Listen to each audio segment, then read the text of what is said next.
Someday I'll find home. The picture in my mind, a place where I can go, and you'll be always mine, always mine. Ooh, always mine. Bonjour, bonjour, je suis ravie de vous retrouver un petit peu comme ça de visu. Alors c'est un exercice qui n'est pas très facile pour moi, mais ça me fait plaisir de le faire de temps en temps. J'espère que ça vous fait plaisir également. J'ai pensé que nous pouvions parler quelques instants ensemble et que le sujet allait vous intéresser de la façon dont je travaillais par rapport aux jolies surprises, comment je m'y prenais, qu'est-ce qu'on peut trouver à l'intérieur d'une jolie surprise, comment est-ce que tout ça s'articule, voilà ma façon de procéder. Voilà, je vous reçois dans l'atelier, le nez quasiment sur la fenêtre, étant donné que le ciel est extrêmement bas. J'espère qu'il va y avoir de la neige. En attendant, il y a de la pluie et il fait très très gris. Alors j'avais allumé toutes les lumières, mais tout était jaunâtre, c'était absolument épouvantable. Donc je suis un petit peu collée entre la table et la fenêtre, et puis nous allons faire de cette manière-là, ce n'est pas grave. Alors, qu'en est-il des jolies surprises? Comment est-ce que je travaille? Comment est-ce que j'aborde les choses pour les jolies surprises? Alors, les jolies surprises, c'est un colis que vous recevez qui contiendra, et dont le principe est de contenir un tissu qui va se rapporter à un thème, et tout autour de ce thème, vous allez trouver des objets en rapport avec le thème. Alors, comment est-ce que je fonctionne? En général, je choisis un thème. D'ailleurs, j'ai un petit carnet où je note mes idées de thème. J'ai un petit carnet dans lequel je note mes idées, et je cherche ensuite un tissu en rapport avec le thème que j'ai sélectionné. Il peut arriver, mais ce n'est pas toujours le cas, il peut arriver que je fasse d'une manière différente, c'est-à-dire que je tombe par hasard sur un tissu qui va m'inspirer un thème. C'est plus rarement le cas, mais ça peut arriver. Voilà, je peux fonctionner de cette manière-là. Les jolies surprises sortent 4 fois par an. Elles n'ont pas forcément un rapport avec une saison, même si j'essaie de le faire. Je ne fais jamais de jolies surprises, je fais là une petite parenthèse. Je conçois les jolies surprises de manière à ce que ce soit pour tout le monde. Il n'y aura par exemple jamais de, je pense à l'époque de l'hiver, à Noël, à tout ce qui va, je ne ferai jamais, je ferai par exemple une jolie surprise autour du thème de l'hiver ou du thème de la saison. Je ne ferai jamais de jolies surprises ayant des connotations religieuses ou des choses comme ça, de manière à ce que ça puisse absolument concerner tout le monde, quelle que soit sa confession, quelle que soit voilà, que ça puisse aller à tout le monde. Ça c'est une petite parenthèse, mais je pense qu'elle a son importance. Si vous achetez une jolie surprise d'hiver, elle ne sera pas basée sur le thème de Noël, donc si vous ne fêtez pas Noël, il faut vous sentir parfaitement à l'aise, et ça sera pareil pour toutes les autres jolies surprises.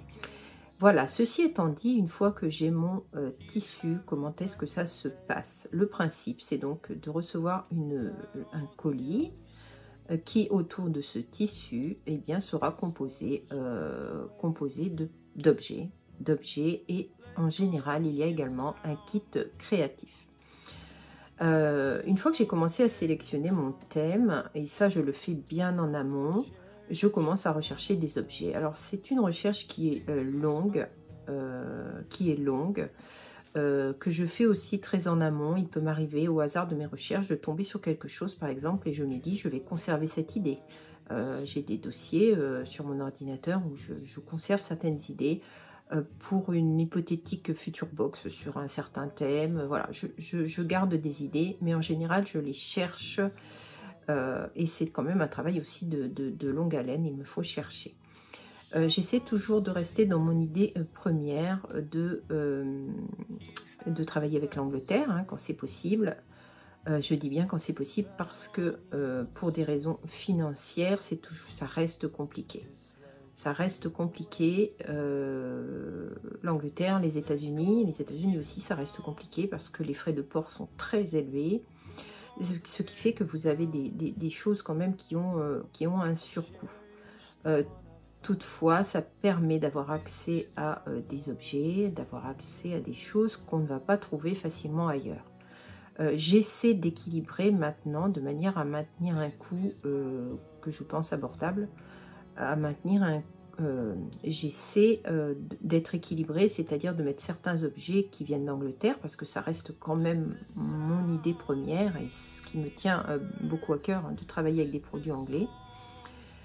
Mais j'essaie d'équilibrer avec d'autres produits français ou voilà. Donc vous l'aurez compris, un tissu, un thème et la recherche d'objets autour de ce thème. Quel type d'objet? Déjà, je ne choisis jamais des objets que l'on peut trouver sur Amazon. Alors, en général, suivant les créateurs, suivant les artisans, suivant les entreprises que je sélectionne, il peut arriver que ce soit mentionné, notamment sur les plateformes de vente aux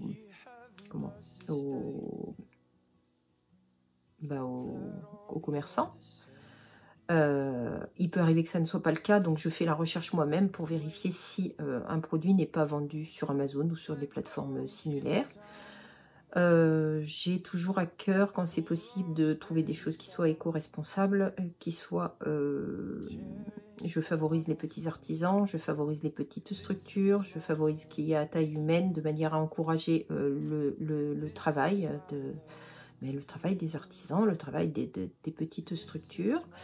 Je le dis, hein, je ne suis pas du tout parfaite, hein, je fais au mieux. Je recherche, quand c'est possible, des choses qui soient éthiques, pour la même raison. En tous les cas, je le redis, je fais au mieux. Voilà, il y a toutes ces recherches-là parce que je souhaite que vous ayez quelque chose qui soit qualitatif. Qualitatif du point de vue de l'objet, mais également qualitatif d'un point de vue humain. Voilà. Alors, évidemment, tout cela a un coût. On n'achète pas un objet sur... je n'émets aucune critique, attention dans ce que je dis, hein, mais c'est pour vous dire que forcément ça a un coût. On ne peut pas acheter un objet sur AliExpress le même prix qu'on achète un objet fabriqué par un petit artisan. Voilà, qui va avoir ses charges, qui va avoir tout un tas de choses. Il faut trouver... J'essaie de trouver un juste équilibre, mais ce que contient la box répondra dans la mesure du possible à tous ces critères-là. Voilà. Donc vous recevrez toujours des objets en rapport avec le thème du tissu. Et vous recevrez également, c'est le cas dans quasiment toutes les box, un kit créatif. Alors, des kits créatifs, ça peut être dans vraiment beaucoup de domaines, hein. Ça peut être un kit créatif en couture, créatif en broderie, ça peut être un kit créatif... qu'est-ce que je vais vous donner comme idée? Par exemple, cet été, il y avait un kit qui permettait de faire de l'impression sur papier, cyanotype. Voilà, j'ai le mot. Qui permettait de faire des cyanotypes. Au mois de les jolies surprises d'automne, vous aviez un kit qui vous permettait de faire, c'est un kit qui venait des États-Unis, qui vous permettait de faire une guirlande en bois. Voilà, il y a eu différents types de kits créatifs, hein, au fur et à mesure du temps.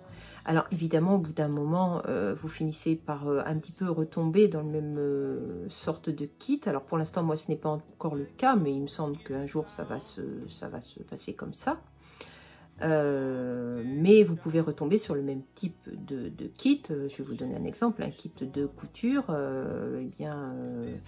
Notamment, il y avait un kit de couture récemment, même si ce n'est pas tout à fait un kit de couture, c'est plus exactement un kit d'appliqué, mais par extension, c'est effectivement de la couture.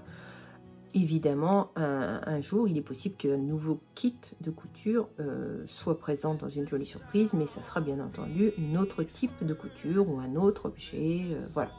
Mais vous avez toujours un kit qui va vous permettre de réaliser un objet créatif, quel qu'il soit. Ça ne se limite pas aux arts du film, je le dis aussi. Voilà. Qu'est-ce que je peux vous dire d'autre une fois que j'ai me suis mise en recherche de tous ces objets? Bien entendu, je les commande, je passe commande de ces objets. Alors, quand ce sont des objets qui viennent de l'étranger, notamment de l'Angleterre, mais également des États-Unis ou d'autres pays, ça arrive, je fais systématiquement les traductions. Je traduis les notices, je traduis les instructions quand ce sont des instructions par exemple de sécurité. Voilà, je traduis tout ça de manière à ce que vous ayez vraiment toutes les informations.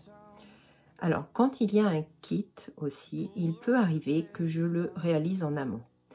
Par exemple, le kit qui a été joint aux jolies surprises du mois de janvier, j'ai lu le patron. C'est une entreprise que j'aime beaucoup qui a fait ce kit. J'ai participé aussi à la réalisation de ce kit puisque ce n'était pas un kit qui était complet. Mais je me suis... Cette entreprise traduit ses patrons depuis très peu de temps, d'ailleurs depuis le mois de janvier. Et quand j'ai lu le patron, j'ai vu que la traduction manquait de clarté. C'est sûrement quelque chose qui va parfaitement s'améliorer, mais en tout cas pour ce premier essai, ça manquait de clarté et surtout c'était extrêmement succinct. J'étais débutante moi pour réaliser ce kit et je me suis dit qu'en tant que débutante c'était difficilement réalisable. J'ai donc réalisé l'objet et à mesure j'ai essayé de rédiger de façon plus claire le patron que j'ai joint à la première traduction de manière à aider ceux qui débutent dans la pratique en y ajoutant également des sources de manière à pouvoir les aider. En parallèle, j'ai aussi tourné quelques images que vous allez trouver dans cette vidéo de manière à pouvoir aider celles qui ne connaissent pas cette technique. Je l'ai dit et je le redis, je suis moi-même débutante dans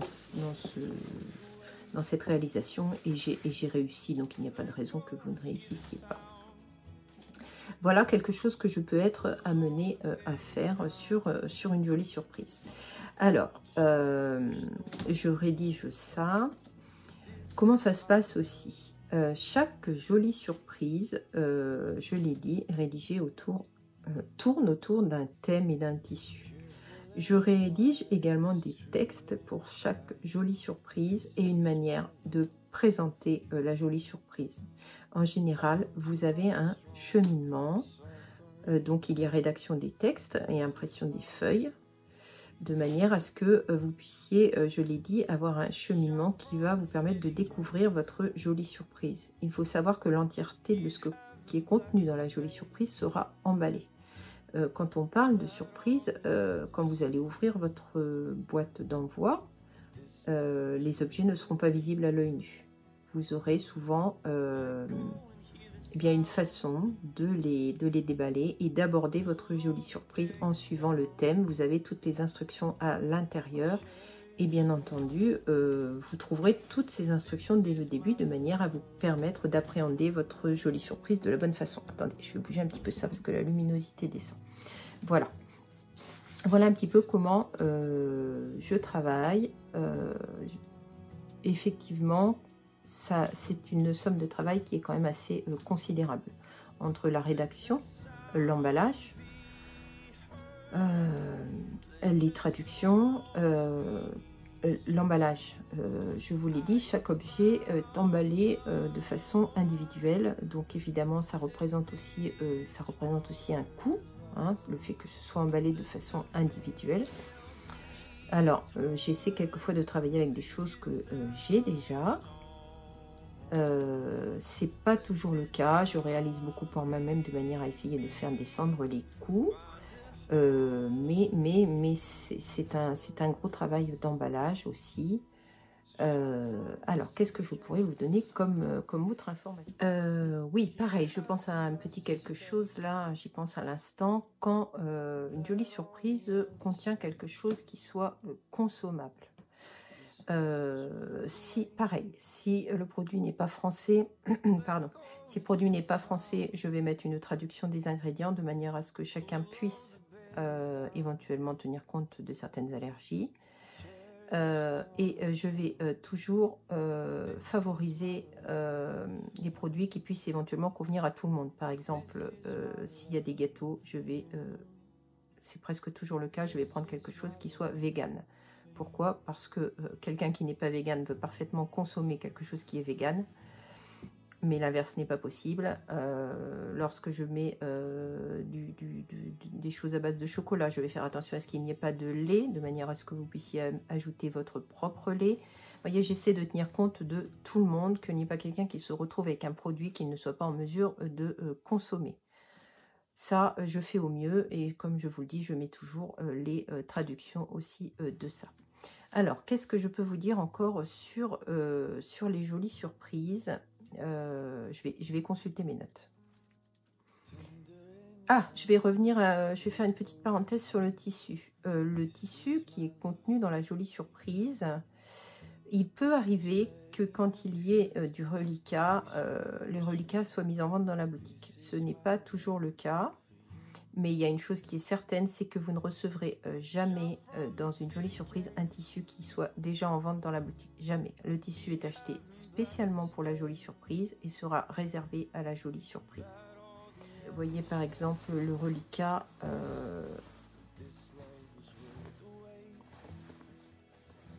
Ceci, je l'avais sorti pour vous donner un exemple, et le tissu qui était contenu dans la jolie surprise du mois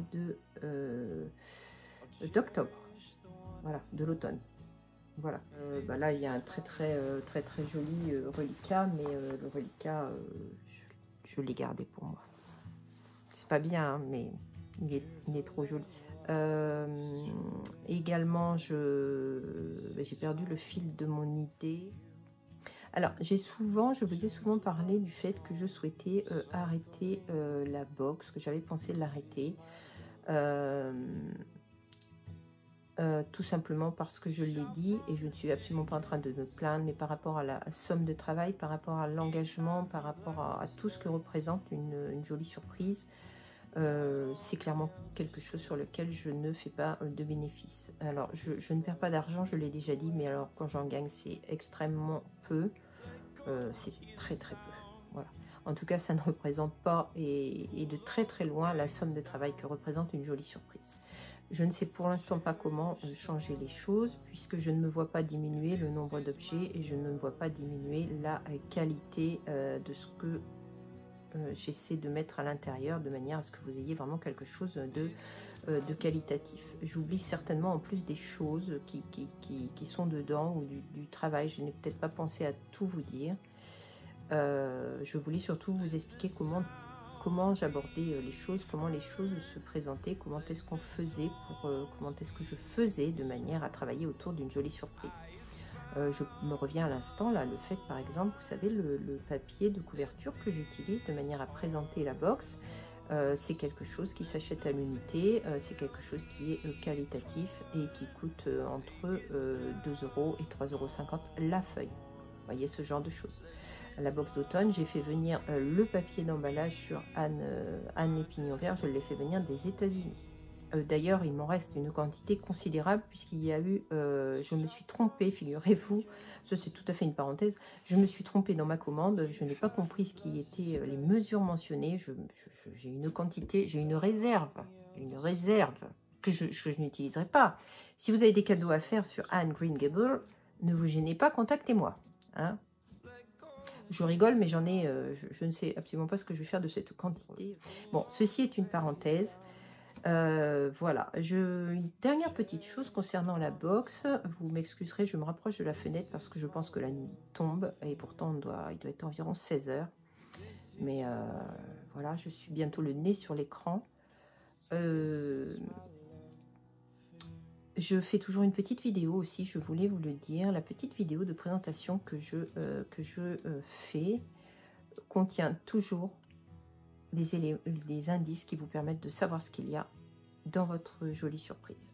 Les images ne sont pas choisies au hasard, je cherche après les images, ou je tourne les images Et elles ont toutes, absolument tout un rapport avec le thème et ce qui va se trouver dans votre jolie surprise. Sachez-le si vous voulez avoir une idée de ce que contiendra votre jolie surprise. Voilà. Une dernière petite chose, de manière à laisser le maximum de, j'allais dire de chance, mais c'est pas le mot, de manière à ce que la box soit mise en vente de façon équitable et juste.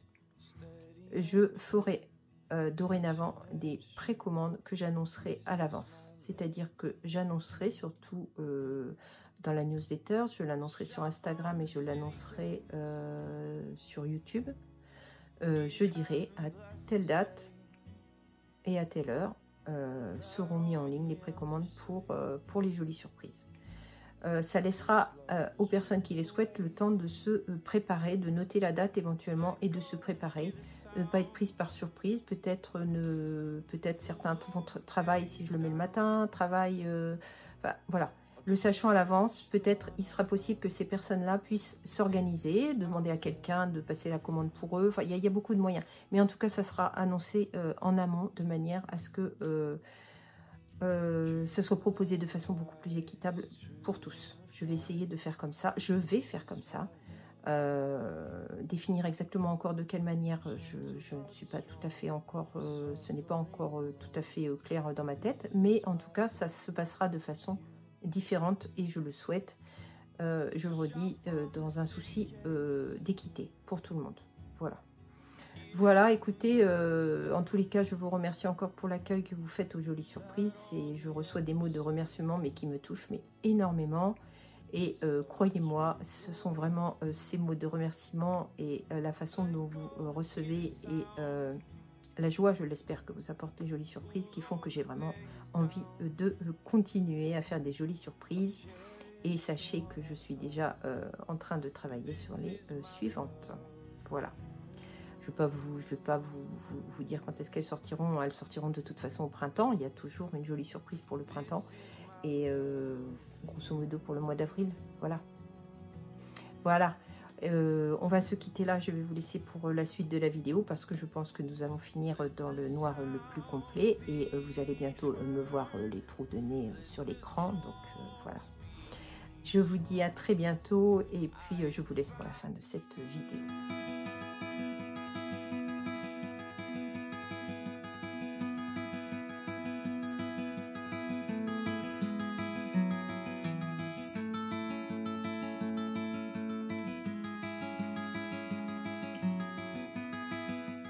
Alors voici le moment de parler un petit peu d'appliqué pour réaliser ce Ticozy qui est donc un kit de EQP. Voilà, il fallait décalquer en tout premier lieu toutes les pièces du motif. Alors je précise tout de suite que je suis totalement novice. Je vous montre la façon dont j'ai procédé en tant que novice et je suis très contente du résultat final. Alors, le principe, c'est d'abord de décalquer avec du papier à patron chacun des motifs, de manière ensuite à les reporter sur le tissu en y ajoutant une marge. Je pense que vous la voyez suffisamment. Il vous faut faire ça avec toutes les petites pièces. Vous n'êtes pas tenu de respecter exactement les couleurs mentionnées dans le kit. Vous pouvez agencer les couleurs suivant votre goût. Là, je vous montre les petits cœurs, les feuilles. Voilà, vous voyez, à chaque fois, la marge est bien rajoutée. Surtout, faites très attention à l'effet miroir dans vos pièces. Sinon, vous allez faire la même bêtise que moi. Et puis, devoir utiliser un autre tissu puisque vous allez manquer de fourniture. Une fois que j'ai tout décalqué, je me suis dit que c'était le moment d'essayer ces aiguilles à quilting, qui sont donc des aiguilles courtes. Voilà, je me suis dit je vais tester ça et je me ferai mon opinion, est-ce que j'aime ou pas.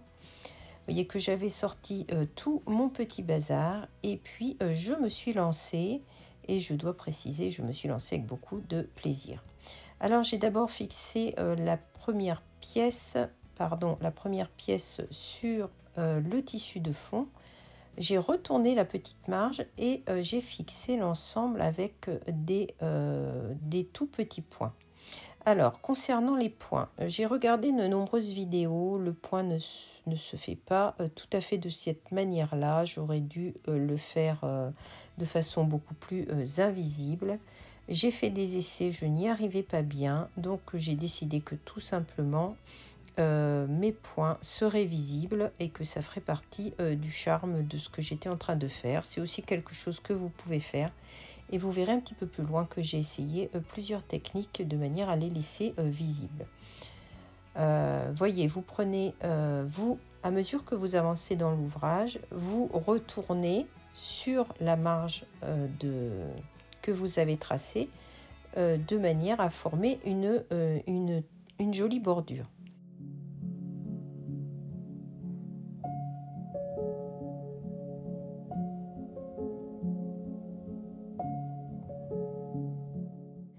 Quand vous arrivez dans un angle comme ça, vous faites une légère petite incision sans aller jusqu'au trait, le trait de marquage, de manière à vous aider à prendre un virage, si j'ose dire, qui soit joli. Pour le montage du cœur, ça sera pareil. Surtout, faites bien attention à faire une petite incision. Là, la marge de couture doit faire 5 mm. Faites une petite incision de 3 mm, mais allez-y prudemment. Vous voyez ce que c'est d'utiliser des aiguillets beaucoup trop longues. Je me suis emmêlée plusieurs fois. Ne faites pas comme moi non plus. J'en profite pour dire que j'ai absolument adoré découvrir cette technique. J'ai trouvé ça infiniment relaxant. Je ne pensais plus qu'à une chose, c'est venir poser mes petits appliqués et avancer dans mon travail. Alors, j'avais bien conscience que c'était loin, très très loin d'être parfait, mais vous savez ce que je pense de la question. Effectivement, même si j'aime me perfectionner ou faire des choses qui soient vraiment jolies ou faites de la bonne façon, là, ce n'était pas le cas, je ne savais pas le faire de la bonne façon, je me rendais bien compte, mais le résultat non seulement me satisfaisait, mais me procurait beaucoup de plaisir. Et j'espère que si vous n'en avez jamais fait, mais n'hésitez pas à vous lancer, c'est quelque chose qui va vraiment vous procurer beaucoup de plaisir et d'apaisement si la technique vous plaît. Attention, c'est addictif, hein, je le redis. Alors là, vous me voyez en train de réfléchir au positionnement de mes petits cœurs. Je crois l'avoir mentionné aussi dans le patron, il faut faire attention à votre positionnement par rapport à l'élastique de fermeture. Je vous laisse voir ça si vous disposez du patron.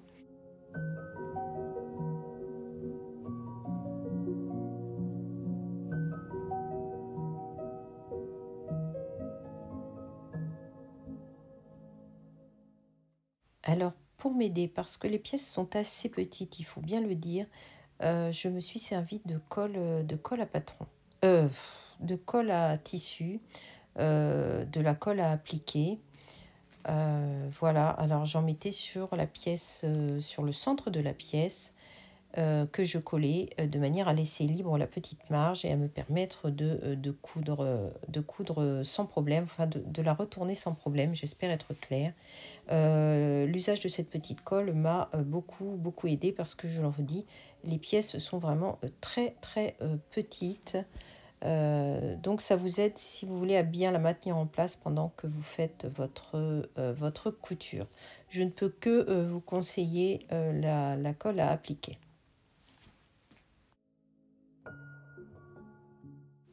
Alors là, en fait, j'étais en train de vous expliquer que j'avais fait la bêtise de mal reporter mes pièces. Je n'ai pas fait effectivement attention à l'effet miroir, si bien que je me suis retrouvée avec des pièces qui étaient à l'envers et plus assez de tissu.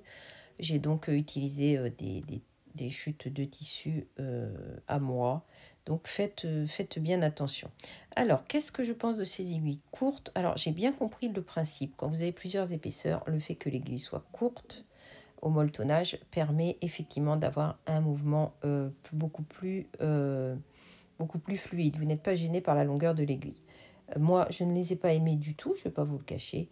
Et j'ai utilisé tout simplement des aiguilles à appliquer longues. Voilà, les petites aiguilles spécifiques pour pour les appliquer. Elles ont peut-être une utilité spécifique. Je le comprends hein, dans la façon de manipuler, mais moi j'ai vraiment préféré les aiguilles beaucoup plus longues. Bon, ceci est une parenthèse qui, somme toute, n'a pas beaucoup d'importance pour vous. Après tout, utilisez les aiguilles, tout simplement les aiguilles qui vous conviennent le mieux et avec lesquelles vous êtes à l'aise, qu'elles soient pour appliquer ou non. Alors, vous voyez que j'ai utilisé différentes techniques pour fixer les appliqués sur le tissu de base. Je vais me rapprocher là et vous montrer. Alors ça, c'est celle que je préfère. Vous retournez la marge et vous fixez l'ensemble à tout petit point. Bon, vous voyez les choses de très près, donc chaque petit défaut se voit. J'en suis désolée, il n'y a pas trop de régularité dans mes points. Mais comme je vous le dis, j'étais vraiment contente de ce que j'ai fait. Voyez ici mon parti pris d'utiliser du fil contrastant pour fixer les feuilles. Voilà la manière dont je m'y suis prise. J'ai utilisé 3 techniques différentes, mais je vous le redis, celle que je préfère, c'est la technique des petits points. Ensuite, vous assemblez l'ensemble comme mentionné dans le patron et il ne vous reste plus qu'à quilter, c'est-à-dire à tourner autour des formes en... comme je vous le montre ici sur le résultat final, en faisant des petits points de manière à faire apparaître le molleton.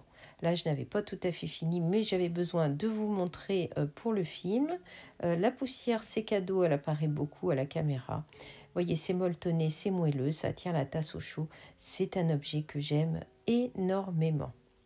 Voilà pour ce qu'il en est des appliqués. Je vous montre très rapidement parce que cette vidéo va déjà être très longue. Je ne suis pas sûre que vous ayez eu le courage d'aller jusque-là. Voilà où j'en suis de mon tricot. J'avance très peu. C'est un patron que Sylvie m'a offert. Sylvie, je t'embrasse et je te remercie encore. Figurez-vous que le nom du patron m'échappe totalement. C'est un gilet d'Isabelle Kramer que l'on a vu passer, que j'aime beaucoup. J'avance peu parce que tout le devant est en dentelle et en ce moment, suivre un diagramme, c'est un peu compliqué. Très rapidement, je vous montre cette très jolie petite boîte trouvée en ressourcerie. Elle est en porcelaine qui est vraiment très lourde et en bleu de Delft. Voilà, donc elle vient de Hollande. Je suis très contente. Je crois que je l'ai payé 2 € pour un bel objet fabriqué à la main. Je suis très contente de cette petite trouvaille. Je vous la montre donc très rapidement. Laisse assister à l'arrivée de Pierre Lapin. Alors figurez-vous que j'ai déjà fait des commandes de réassort. J'ai préparé une commande avant-hier soir quand j'ai voulu la valider le lendemain matin puisque je n'avais pas fini totalement. J'ai vu que des articles avaient déjà été retirés de mon panier et sont déjà en rupture chez le grossiste.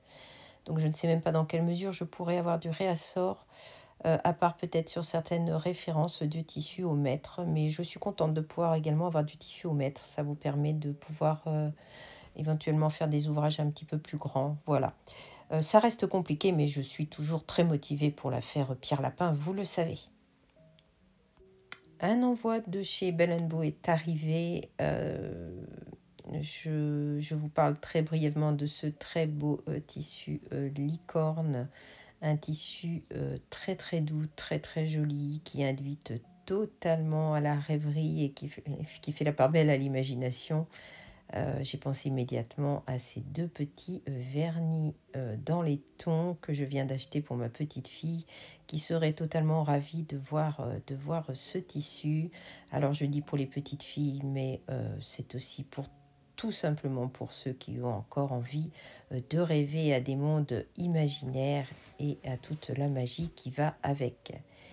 Et pour les petits garçons spécifiquement, j'ai pensé à ça en l'achetant, en le commandant en tous les cas, mais également pour les petites filles qui ont une âme de pirate, eh bien j'ai fait rentrer cette référence très jolie également, qui reprend plusieurs dessins de petits pirates des mers, mais des choses vraiment pareilles, hein, très jolies, très poétiques, hein, vous connaissez le travail de l'illustratrice chez Bell & Bow. Voilà, ces 3 références sont à la vente sur le site.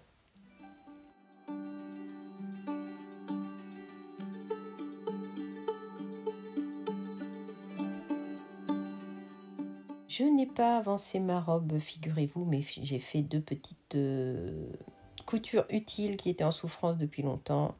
Ce qui va me permettre de vous montrer cette petite acquisition. Je suis tellement contente de m'être offerte de jolies aiguilles pour coudre la laine. C'est de Knit Pro. Regardez-moi ces aiguilles en bois. Alors vous les connaissez très certainement. Moi je ne les connaissais pas. Quand je les ai vues, ben, je n'ai pas pu résister. Je les trouve magnifiques. J'ai depuis des années, des dizaines et des dizaines d'années, la même aiguille en plastique qui fait très bien son travail, mais tant pis, je n'ai pas résisté à vraiment acheter ces très très belles aiguilles. Alors je le disais, j'ai notamment cousu la bande de boutonnage de ce gilet que j'ai fait un petit peu grand. Et il me faut aussi raccourcir l'encolure. Je vais le faire au crochet. Et je vais bien fixer le long. Peut-être y mettre des boutons, je ne sais pas encore. Et puis voilà, rétrécir l'encolure, pardon, c'est chose faite. Et j'ai aussi pris le temps de faire un ourlet en souffrance depuis longtemps. Alors très précisément, j'avais fait un ourlet, mais je l'avais fait beaucoup trop court. J'avais trop raccourci mon pantalon. Je vais donc défaire l'ourlet que j'ai fait et le rallonger, puisque je ne le porte pas depuis 2 ans, alors que je l'aime beaucoup. Vous voyez, j'ai quand même fait quelques petits ouvrages. Je vous parlerai broderie la fois prochaine. Alors, je ne vous promets pas dimanche prochain. J'ai beaucoup de mal à tenir le rythme d'un vlog par semaine. C'est beaucoup trop de travail. Et comme je veux absolument pouvoir les continuer, j'ai pensé qu'il valait mieux en sortir un tous les 15 jours. Je vais faire au mieux dans tous les cas, parce que je tiens absolument à ce rendez-vous avec vous. Voilà, j'espère que vous ne serez pas trop déçus, que vous comprendrez. On va se quitter sur quelques tissus Acufectum. Je vous précise tout de suite qu'ils ne sont pas encore à la vente. Je n'ai pas fait les fiches produits, je les ferai seulement lundi. Ce sont des très très beaux tissus pour lesquels je voudrais faire une vidéo dédiée. Là, je vous montre seulement 3 références, mais j'en ai d'autres. Ce sont des tissus absolument magnifiques. Et j'ai sélectionné aussi quelques autres tissus de Michael Müller, mais j'en garde un petit peu pour plus tard. Voilà, nous allons nous quitter là. Je vous remercie de votre présence. Si jamais vous avez de la neige, tenez-vous bien au chaud comme les petites souris et regardez-la tomber. À bientôt.